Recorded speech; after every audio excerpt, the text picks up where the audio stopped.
नमस्कार मंडळी, मी भोरावकीनबाई आज तुम्हाला कोलंबी मसाल्याची रेसिपी दाखवणार आहे। चला तर मग सुरुवात करूया। त्याला लागणारे साहित्य: 2 कांदे, आलं लसूण पेस्ट, टमाटर, कैरी, कोलंबी आणि वाटलेला मसाला आणि लाल मसाला, धने पावडर, मीठ, गरम मसाला आणि हळद। चला मग आपण आता गॅसवर कढई तापत ठेवलेली आहे, त्यामध्ये थोडासा आपण कढीपत्ता घालून घेऊया। कढीपत्ता तडतडला का मग आपण त्यामध्ये जे आलं लसूण पेस्ट घेतली ती आपण त्याच्यामध्ये टाकून घेऊया। आता ही आलं लसूण पेस्ट आपण पूर्णपणे तेलामध्ये मिक्स करून घेऊया। आपली आता आलं लसूण पेस्ट ही मिक्स झालेली आहे। आता आपण त्यामध्ये कांदा टाकून घेऊया जो आपण बारीक चिरला, आणि त्याच्यामध्ये हिरवी मिरची फक्त मी 2च घेतल्यात। आपण मसाला वापरणार आहे म्हणून हिरवी मिरची जास्त वापरू नका। आता हे पूर्णपणे आपण कांदा तेलात भाजून घेऊया लाल होईपर्यंत। आपला आता कांदा पूर्णपणे तेलामध्ये भाजलेला। आता आपण त्यामध्ये बारीक चिरलेला टमाटर घालून घेऊया। आता हे टमाटर आणि कांदा पूर्णपणे आपण मिक्स करूया।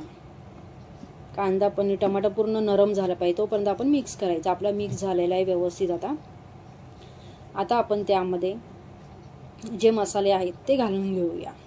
आता हे व्यवस्थित सगळं मिक्स झालं। आपण हे मसाले आता त्याच्यात टाकून घेणार आहोत। त्यामध्ये आता मसाले टाकले, आपण हे सगळे मसाले आता पूर्णपणे मिक्स करूया।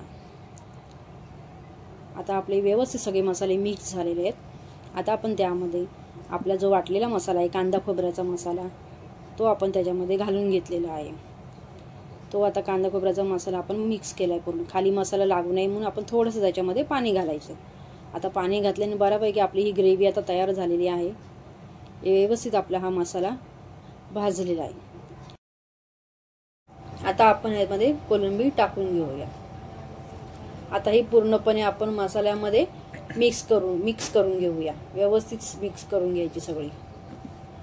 आता ही बऱ्यापैकी आपल्याला मिक्स झालेली आहे। तुम्हाला तुमच्या प्रमाणे, तुम्हाला ग्रेव्ही हवी असेल तर पाणी जास्त घाला, तुम्हाला थोडी घट्ट हवी असेल तर पाणी थोडं कमी घाला। मी माझ्या परीने पाणी ह्यामध्ये घालून घेतलेलं आहे। मला थोडी ग्रेव्हीच हवी आहे त्याप्रमाणे मी ह्याच्यामध्ये पाणी घातलेलं आहे। आता ह्याच्यामध्ये आपण कैरी टाकून घेऊया। आता कच्ची कैरीचं सीझन आहे तर आपण कच्ची कैरी घालून घेऊया। तुम्हाला चिंच, कोकम काही घालायचं असेल तर तुम्ही ते घालू शकता। आता ह्याला 10 मिनिटं आपण वाफ द्यायची। झाकण ठेवून ह्याला वाफ द्या। अशा प्रकारे हा कोलंबी मसाला तयार झालाय। तुम्हाला माझी रेसिपी आवडली असेल तर लाईक करा आणि फॉलो करा।